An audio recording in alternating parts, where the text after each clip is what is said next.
నాకు పండంటి కాపురానికి 10 చిట్కాలు అని చెప్పేవాళ్ళండి ఇంతకుముందు. మనకు పెద్దవాళ్ళు చెప్తూ ఉంటే అప్పుడేమో వినబుద్ధి కాదు, పోవే నువ్వేం చెప్తావు అని తీసి పడేస్తాం. కానీ అవి వాళ్ళు అనుభవపూర్వకంగా వాళ్ళు ఎన్నోసార్లు వాటిని ఎదుర్కొని వాళ్ళు డిసైడ్ అయ్యి పిల్లలకు చెప్తారు. అయితే వాళ్ళు ఫేస్ చేస్తారు కష్టాలు. పెద్ద నువ్వేం సుఖపడ్డావు, ఇప్పుడు ఇట్లా అంటున్నావు, నువ్వేం చేసినావు అని మాట్లాడతాం మనం. కానీ వాళ్ళు ఆ అనుభవంతోనే ఆ విషయాలను తెలుసుకొని ఇప్పుడు తర్వాత తరం వాళ్ళకి చెప్తూ ఉన్నారన్నమాట. అయ్యో ఇట్లా ఉండొద్దమ్మా, ఇట్లా ఉండాలి అని. కాబట్టి మనం వాళ్ళ ఎక్స్పీరియన్స్ అనుభవానికి మనము తప్పకుండా కూడా విలువ ఇవ్వాలి. ఎందుకంటే వాళ్ళు అనుభవించి దాని ప్రభావం ఎలా ఉందో తెలుసుకుని చెప్తూ ఉన్నారు కాబట్టి మరి అన్ని వేళలా అవి అవును కాదు తర్వాత ముందైతే మనం తెలుసుకుందాం. ఇవాళ రేపు ఏం లేదండి, ఇప్పుడు ఎవరో కొద్దిమంది ఈ సెలబ్రిటీస్ లాగా మారిపోయిన వాళ్ళేమో మోసాలు చేయడము, అవి చేయడము, ఇవి చేయడము, బాగా ఫేమ్ అయిపోయి వాళ్ళు వాళ్ళ ఫేమ్ను ఉపయోగించుకొని అలా చేసేవాళ్ళు ఆడవాళ్ళు కొంతమంది ఉన్నారు.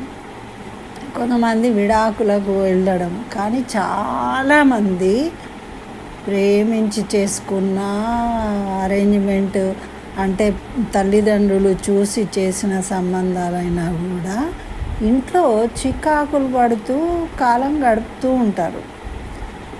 అయితే మనము ఆ చికాకులను తొలగించుకోవడానికి ఎప్పుడు ఆనందంగా ఉండడానికి, ఇప్పుడు మనిషి జీవితము అన్నప్పుడు కష్టసుఖాలు రెండు ఉంటాయి. అయితే కష్టాలలో ఎలా పాలు పంచుకోవాలి, కష్టాలను కావాలని క్రియేట్ చేసుకోకుండా ఎలా ఉండాలి, మరి కష్టాలు వచ్చినప్పుడు ఒకరికొకరు ఏ విధంగా అండగా నిలబడాలి, అది ముఖ్యం. అయితే మనకు ఏం చేయాలి, ఇంట్లో ఇద్దరు ఉద్యోగాలు చేస్తుంటారండి. ఇద్దరు ఉద్యోగాలు చేయకపోయినా ఇంట్లో పొద్దున్నే ఒకటేసారి అందరికీ టిఫిన్లు పెట్టాలి, అందరికీ టిఫిన్లు తయారు చేయాలి. ఇట్లా ఒక తల్లికి బాధ్యత ఉంటుంది. కాబట్టి పూర్వకాలంలో అయితే ఇలాంటి హడావుడిలు బయటకు వెళ్ళేవి ఇలాంటివి లేవు కాబట్టి ప్రశాంతంగా వాళ్ళు సూర్యోదయానికే లేచేవాళ్ళు కాబట్టి బోళ్ళంత సమయము ఉండేది, పనులు చేసుకునేవాళ్ళు హాయిగా. కాబట్టి ఇప్పుడు ఏమవుతుంది అంటే రాత్రి పడుకోవడం లేటు, పొద్దున్నే లేవడం లేటు.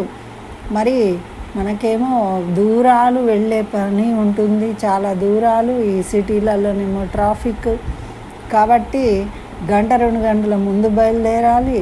పిల్లలను పాపము 9ంటికి స్కూల్ అయితే వాళ్ళు 7:30కి బస్ ఎక్కాలి. ఇవో ఇన్ని ఉన్నాయి కదండి.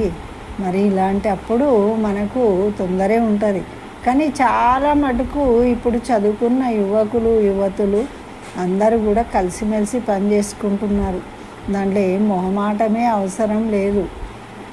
అయితే దాంట్లో ఇంకా కొంచెం మనము కొన్ని నిజాలు ఒప్పుకోవాలి, సరి చేసుకోవాలి, కొన్ని తెలియని తెలుసుకోవాలి. మొట్టమొదటిది ఏంటిదంటే పిల్లల బాధ్యతలను భర్త కూడా షేర్ చేసుకోవాలి. ఎందుకంటే మగాడిని అని కొంతమంది మాత్రమే అట్లా అహంభావంతో పిల్లల విషయాన్ని పట్టించుకోరు. వాళ్ళు పేపర్ చదువుకుంటూ కూర్చోవడమో వేరే పనులు చేసుకుంటూ ఉంటారు, పట్టించుకోరు. అప్పుడు ఆమె కోపం వస్తుంది, దీంతోనో గొడవ. కాబట్టి పిల్లల బాధ్యతలు పట్టించుకోవాల్సిందే భర్తలు కూడా తప్పకుండా. భార్య భర్తలు ఇద్దరు చెరొక పని చేసుకుంటే సులువుగా అయిపోతుంది. ఎందుకంటే తల్లిదండ్రులు చేయలేరు, వాళ్ళ మీద పాపం అయినా కూడా వాళ్ళు జడలు వేసడము, పిల్లలకి జడలు ఉంటే ఒకవేళ దువ్వడమో, షూ వేయడమో, అన్నం తినిపించడము, ఏదో ఒకటి పెద్ద మనుషులు కూడా ఉంటే వేస్తారు. కానీ పెద్ద మనుషులు ఎవరు ఉండట్లేదు. ఉన్న వాళ్ళు చేయలేని పరిస్థితిలో ఉన్నప్పుడు చేసుకోలేరు. కాబట్టి ముఖ్యమైన బాధ్యత వహించే వాళ్ళు భార్యాభర్తలు కాబట్టి వాళ్ళిద్దరు కూడా సమానంగా పార్టిసిపేట్ చేసుకోవాల్సిందే, తప్పదు. తర్వాత ఇంకోటి ఏంటి అంటే అలసిపోయినప్పుడు సహాయం చేయాలి. ఎవరికన్నా అయ్యో ఈరోజు నాకు తలనొప్పిగా ఉందండి అంటే ఎప్పుడు ఇంతే అది ఇది అని విసుక్కోకుండా ఆ టైంకు ఒక కప్పు కాఫీ ఇవ్వడమో, ట్యాబ్లెట్ ఇవ్వడమో, సరే నువ్వు రెస్ట్ తీసుకో అనడమో, ఆ పూటకి ఏదో రైస్ పెట్టుకొని తిందాము అని పిల్లలకు కూడా చెప్తే పిల్లలకు కూడా ప్రేమ అభిమానము ఎదుటి మనిషికి బాధ అయినప్పుడు మనం ఎలా స్పందించాలనేది తెలుస్తుంది. ఫ్యూచర్లో వాళ్ళు కూడా పెద్దగా అయినాక పెళ్ళిళ్ళు చేసుకున్నప్పుడు వీటిని ఆదర్శంగా తీసుకుంటారు. కొడుకు అయితే కోడల పట్ల, బిడ్డ అయితే తన భర్త పట్ల అలాంటి భావన కలిగి ఉంటుంది. సద్భావము అంటారు దీన్ని. అటువంటి భావము కలగాలంటే తల్లిదండ్రులే హీరోయిన్లు. పిల్లలకి ఇంకెవ్వరు ఉండరండి. ఏ పనిలో అయినా కూడా వాళ్ళు మనం చూసే నేర్చుకుంటారు. మనం చూసి ఇలాంటి పనులు చేయకూడదు అని డిసైడ్ అవుతారు. మనం చేసినవి నచ్చకపోతే, మనం చేసేవి నచ్చితే ఇలా చెయ్యాలి అని కూడా డిసైడ్ అవుతారు. పెరిగిన తర్వాత ఇప్పుడు మన తల్లిదండ్రులు ఇలా ఎందుకు ప్రవర్తించారు అప్పుడు అనేది మనకి ఇప్పుడు అర్థమవుతూ ఉంటుంది మనం బాధ్యతలు చేసేటప్పుడు. ఎందుకంటే మా నాన్న అందుకే ఇట్లా ఎవరితో మాట్లాడకపోతే మేము అనుకుంటుంటే ఎందుకు మాట్లాడని, కానీ మాట్లాడితే ఏదో ఒక గొడవలు, తప్పులు తీయడాలు ఇవన్నీ ఉంటాయి కదా, అప్పుడు అర్థమవుతుంది అన్నమాట. అట్లా మనకు కాబట్టి అలసిపోయి వచ్చినప్పుడు సహాయం చేస్తే వాళ్ళు చాలా ఆనందంగా ఫీల్ అవుతారు. అట్లా అన్నమాట. మళ్ళా ఇతరుల ముందు అవమానించకూడదు. ఎవరు కూడా ఎవరిని అవమానించకూడదండి. మీకేమైనా అనుమానాలు ఉంటే, డౌట్లు ఉంటే ప్రైవేట్గా, పర్సనల్గా, పిల్లల ముందు కాకుండా మీ పర్సనల్ టైంలోనే మీరు మాట్లాడుకొని క్లారిటీగా తెచ్చుకోవాలి. వాటిని తొలగించుకోవాలి. అనుమానాలు ఉంటే వాటిని పెంచుకోకుండా స్మూత్గా. అంతేగాని ఎదుటి వాళ్ళ ముందు ఒకవేళ ఎదుటి వాళ్ళు మాట్లాడి నచ్చకపోతే మనం సైలెంట్గా ఉంటే సరిపోతుంది.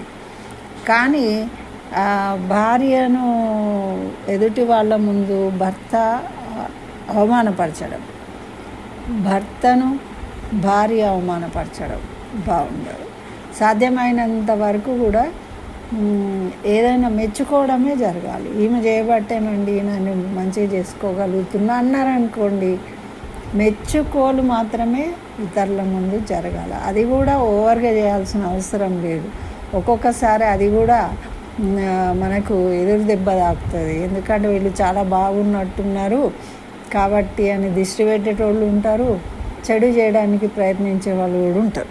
కాబట్టి ఏది చేయకుండా మనము వచ్చిన వాళ్ళ ముందు వాళ్ళకు కావాల్సిన విధంగా మాట్లాడి వాళ్ళని పంపించేయడమే ఉత్తమము.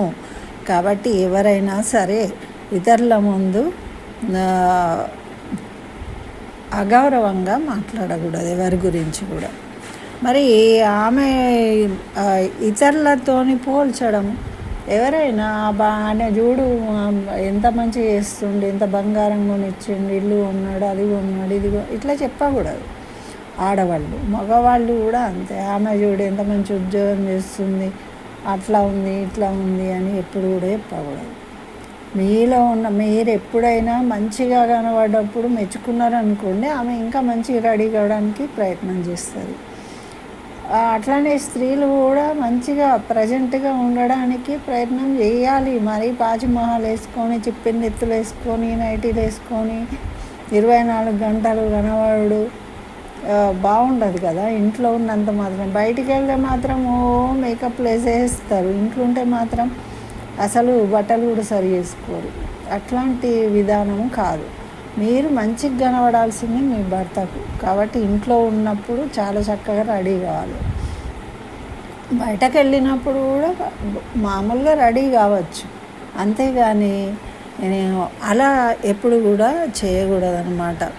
పోల్చొద్దు ఇతరులతోని ఎప్పుడు కూడా వాళ్ళు వీళ్ళు అని. మన పరిస్థితి ఏంటి, మనం ఎట్లా ఉన్నాము, మన ఉద్యోగాలు ఏంటి, మన ఆర్థిక స్థితి ఏంటి, దాన్ని బట్టి మనం ఏం చేస్తున్నామో అనే దాని గురించే మనం మాట్లాడుకోవాలి. కానీ వేరే వాళ్ళతోని పోల్చకూడదు. సమస్యలు ఉంటే కనుక ఇతరులకు చెప్పే బదులు ఎవరిది వాళ్ళు, భార్య భర్తకు, భర్త భార్యకు చెప్పుకోవాలి నాకు ఈ సమస్య ఉంది అని. అంతేగాని అది తీరిపోతుంది. కానీ వినాలి వాళ్ళు చెప్పినప్పుడు కూడా. ఈ సమస్యలను తీసుకెళ్ళి అమ్మ వాళ్ళకో పక్కింటోళ్ళకో ఎవరికో చెప్తే ఏం లాభం అండి? మన మీద ఇంకా వాళ్ళు వ్యతిరేక భావాలను రేకెత్తిస్తారు తప్ప దానివల్ల ఏమీ ఉండదు. అయితే ఈ సమస్యలు చెప్పినప్పుడు మనము ఓపికగా వినాలి, అర్థం చేసుకోవాలి. వాళ్ళు చెప్పడం మొదలు పెట్టాలంటే వాళ్ళని కట్ చేసి ఇదే పెద్ద పనా, ఇదేమన్నా సమస్య, ఇంకా దేశంలో ఎవరు లేరా, నువ్వే ఉన్నావా అన్నట్టు కట్ చేసి మాట్లాడకూడదు వ్యతిరేకంగా. మరి ఇంకొకటి 6వది ఏంటి అంటే అభినందించాలి. ఏమైనా మంచి పనులు చేశానండి, ఏమండి ఇవాళ ఎంత బాగున్నాయి చూడండి, కూరగాయలు తీసుకున్నా నేను, లేకపోతే ఏదైనా ఒక స్వీట్ చేశాను అని చెప్పినప్పుడు ముందు వాళ్ళను సంతోషంగా మాట్లాడాలి. ఎందుకు చేసినావు, అనవసరంగా ఖర్చు అనడమో, లేకపోతే చూసి చూడనట్టు దాన్ని కేర్లెస్ చేయకూడదు. అభినందించాలి. ఆమె చక్కగా మంచి మాట్లాడినప్పుడు మనం కూడా మంచి మాట్లాడాలి. ఆమె సంతోషాన్ని చూసి మనము ఆనందించాలి కదా. అట్లనే భర్తకు సంతోషకరంగా భార్య కూడా మాట్లాడాలి. అంటే ప్రాబ్లమ్స్ ఉన్నప్పుడు చెప్పుకున్నా, ఇబ్బందులు ఉన్నప్పుడు చెప్పుకున్నా, ఎప్పుడు కూడా వాటి మీదనే ధ్యాసలు పెట్టకుండా వాటిని ఎక్కడ మనము కట్ చేసుకుంటూ వెళ్ళిపోవాలి. ఈరోజు ఈ కష్టం వచ్చిందంటే ఈరోజుకి అయిపోవాలి. అది దాన్ని పట్టుకొని ఎప్పుడు ప్రతిరోజు దాన్ని పట్టుకొని తిడితే మొన్న అంతే కదా నువ్వు అట్లా చేసినావు అని తవ్వకూడదన్నమాట. సాధించే విజయాలను మనము మెచ్చుకోవాలి. కానీ చేసిన చెడు పనులను మళ్ళీ చెప్పడం వల్ల ఏమవుతుంది, అదో రకమైన బాధ, ఫ్రస్ట్రేషను, కోపము, అదంతా కుటుంబం మీద ఎఫెక్ట్ అవుతుంది, ఆ ఇంపాక్ట్ ఉంటుంది అన్నమాట. మరి సమయం ఇవ్వాలి, కలిసి మెలిసి కాసంత వీకెండ్ అంటుంటారు కదా, అట్లా కనీసము అనవసరమైన పనులకు వెళ్ళకుండా రోజులో కొంత సమయమైనా ప్రశాంతంగా గడపడానికి అవకాశం ఇవ్వాలి. ఇప్పుడే కదండి, తర్వాత ఏముంటుంది, పిల్లలు పెద్దగా అయిన తర్వాత ఏమీ ఉండదు. కాబట్టి ఆ సమయాన్ని మాత్రము ఎవరికి కూడా కోల్పోవద్దు. అటువంటి సమయం అనేది చాలా ముఖ్యము. వైఫ్ అండ్ హస్బెండ్ కలిసి ఉండడానికి, సంతోషంగా ఉండడానికి విలువైనది సమయం, అది వేస్ట్ కాదు. అటువంటి ముఖ్యమైన సమయాన్ని వేరే పనులకు వినియోగించుకోవద్దు, దానికి ప్రాముఖ్యత ఇవ్వాలి. మనం ఇంట్లో ఫస్ట్, తర్వాతనే బయట. అట్లా ఎవరైనా సరే, చుట్టాలు పక్కాలు వచ్చిండ్రు, వాళ్ళు వీళ్ళు, వాళ్ళకి ప్రియారిటీ కాదు, ఇంట్లో వాళ్ళకి ముందు ప్రియారిటీ ఇచ్చి తర్వాత బయట వాటిని మనము చేసుకోవాలి. మాకు వీలు కాదండి ఈ సమయం అంటే అని చెప్పాలి డైరెక్ట్గా. అట్లా మరి మొబైల్ పట్టుకొని ఇంట్లో ప్రైవేట్గా పర్సనల్ టైంలో ఉన్నప్పుడు కూడా మొబైల్లో చాటింగ్ చేసుడు, భర్త ఇంట్లో ఉన్నప్పుడు భార్య తల్లిగారితోనూ ఫ్రెండ్స్తోనూ ఫోన్లో మాట్లాడి టైంపాస్ చేసుడు, భర్త కూడా ఎవరో ఫ్రెండ్స్తో మాట్లాడము, వీడియోలు చూసుకుంటూ టైంపాస్ చేయడము, ఆమెతో మాట్లాడకుండా, ఇలా విలువైన సమయాన్ని కూడా మనము మనకు అంటే ఒకరి పట్ల ఒకరు ప్రేమను పెంచుకునే సమయాన్ని కూడా మొబైల్ వాడి వేస్ట్ చేసుకుంటాం అన్నమాట. అంటే మీరు పని చేసుకుంటూ ఉన్నప్పుడే, అత్యవసరమైనప్పుడే ఫోన్ చేసి బాగున్నారా అంటే ఏదో సమాచారం ఇవ్వడం కోసమే మొబైల్ను వాడాలి. ఆ టైంలో మీ కుటుంబము, మీ పిల్లలను చూసి ఆనందపడము, వాళ్ళకు మంచి విషయాలు చెప్పడము, అంతా ఫ్యామిలీ అంతా కలిసి ఎంజాయ్ చేయాల్సిన టైంలో మొబైల్ మీరు వాడద్దు. మీరు వాడితే మీరు ఒక మొబైలు, మీ వారొక మొబైలు, పిల్లలు కూడా అంతే కదండి. కాబట్టి ఇది మనకు మంచి విషయం కాదు. అదేవిధంగా ఎవరైనా ఆడవాళ్ళు ఏదైనా చెప్పినా కూడా చిన్న చూపు చూస్తుంటారు. ఇంట్లో అత్తమామ ఉంటే అత్తమామ సరే, భర్త అసలే చిన్న చూపు చూడకూడదు. ఆమె మాటకు విలువ వేయాలి. ఆమె మీ భాగస్వామిగా వచ్చింది, పని మనిషిగా రాలేదు. కాబట్టి ఆమె చెప్పిన మాటలను కూడా మనము పరిగణనలోకి తీసుకోవడం ఎప్పుడైతే చేస్తామో అప్పుడు ఆమెకు ఆ ఇంటి సభ్యురాలుగా గుర్తించారు అని భావన ఉంటుంది. భర్త కూడా చిన్న చూపు చూస్తే ఆమె తట్టుకోలేదు. అత్తమామ అంటే సరే, వాళ్ళు ఎట్లాగో వేరే వాళ్ళ ఫీలింగ్ ఉంటుంది వాళ్ళకు అనే భావన ఉంటుంది. కానీ భర్త కూడా ఈమె మాటకు సపోర్ట్ ఇవ్వలేదనుకోండి, లేకపోతే కన్విన్స్ చేయాలి.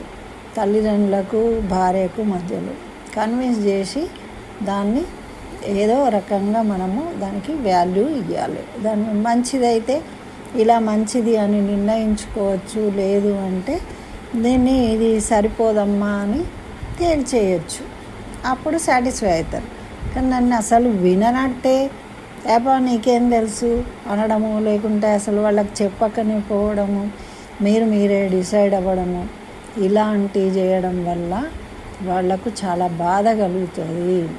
వాళ్ళ తీవ్ర అసంతృప్తికి లోనవుతారు ఆడవాళ్ళు ముఖ్యంగా. కాబట్టి దీంట్లో జాగ్రత్తగా ఉండాలి మగవాళ్ళు. మరి ఇంకొకటి లాస్ట్దండి, తప్పు జరిగినప్పుడు, తప్పులు ప్రతి ఒక్కళ్ళకి జరుగుతాయి. తప్పులు జరిగినప్పుడు మనము వాటిని హైలైట్ చేయకూడదు.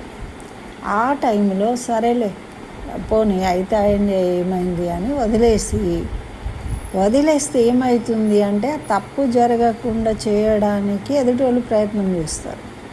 మనం దాన్నే హైలైట్ చేసి అది ఘోరమైన తప్పు అని నిందించామనుకోండి, ఎవరైనా సరే వాళ్ళు ఇది పెద్ద తప్ప, నువ్వు అది చేయలేదా, నువ్వు అప్పుడు అది చేయలేదా, నువ్వు ఇప్పుడు ఇది చేయలేదా అని మాట్లాడతారు. అప్పుడు తప్పు చేసిన వాడికి నేను తప్పు చేసిన అనే ఫీలింగ్ ఉండదు. అదే నా రైట్ అనే హక్కు అనే భావన కలుగుతుంది. అంటే మనమే ప్రోత్సహించినాం దాన్ని. తప్పును తప్పుగా కాకుండా రైట్గా భావించేటట్టు అయిపోయిందనమాట. అంటే పిల్లలు కూడా తప్పు చేసినప్పుడు ఆ విధంగా మా హక్కు అన్నట్టు మాట్లాడే అవకాశాలు ఉంటాయి పెరిగినాక.